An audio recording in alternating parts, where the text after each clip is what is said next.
Depuis son arrivée au pouvoir, Xi Jinping, le nouveau secrétaire du Parti communiste chinois, n'a pas cessé de mettre en garde contre la corruption.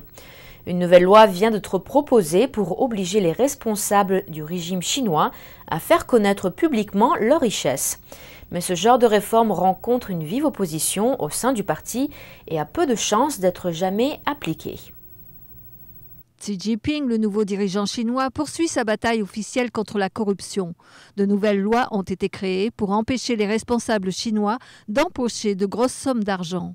Alors qu'il présidait une réunion du Politburo ce lundi, Xi Jinping a souligné la nécessité que les autorités punissent les responsables corrompus et que l'avenir du régime en dépend. Le parquet et le tribunal suprême du peuple assistaient à cette réunion. Le même jour, ils ont publié un document déclarant que verser une somme supérieure à 10 000 yuan, soit près de 1 600 $, est considéré comme un crime. Ceux qui seront pris dans une telle transaction auront affaire à la justice. Selon les observateurs, cette déclaration n'est pas suffisante. Si les responsables ne publient pas leurs avoirs, la nouvelle administration ne pourra pas établir sa crédibilité et ne pourra pas lutter contre la corruption. Mais demander aux responsables de rendre publics leurs avoirs n'est pas chose facile. En novembre dernier, même Wang Qishan, le directeur de la commission centrale de l'inspection de la discipline du Parti communiste, a avoué que de telles mesures seraient difficiles à appliquer.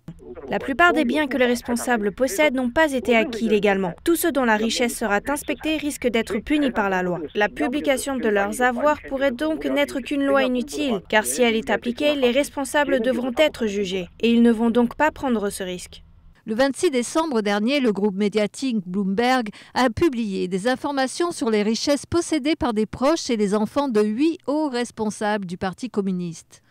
Les familles de Wang Chen, Deng Xiaoping et Chen Yun ont autrefois contrôlé ou contrôlent toujours des entreprises d'État d'une valeur de 1,6 trillion de $, soit plus d'un cinquième de la production économique annuelle de la Chine. Le 27 décembre dernier, le quotidien officiel China Youth avançait qu'il faudrait au moins 20 ans avant que la publication des avoirs ne puisse être appliquée. Une loi similaire sur la déclaration officielle des avoirs avait déjà été introduite en 1994. Elle est toujours en suspens à l'heure actuelle. En avril 2012, la police a enquêté sur plus de 10 personnes de Guangzhou qui avaient publiquement appelé l'ancien dirigeant Hu Jintao et d'autres responsables chinois à déclarer leur fortune. Certains de ces citoyens de Guangzhou ont depuis disparu et leur trace n'a toujours pas été retrouvée aujourd'hui.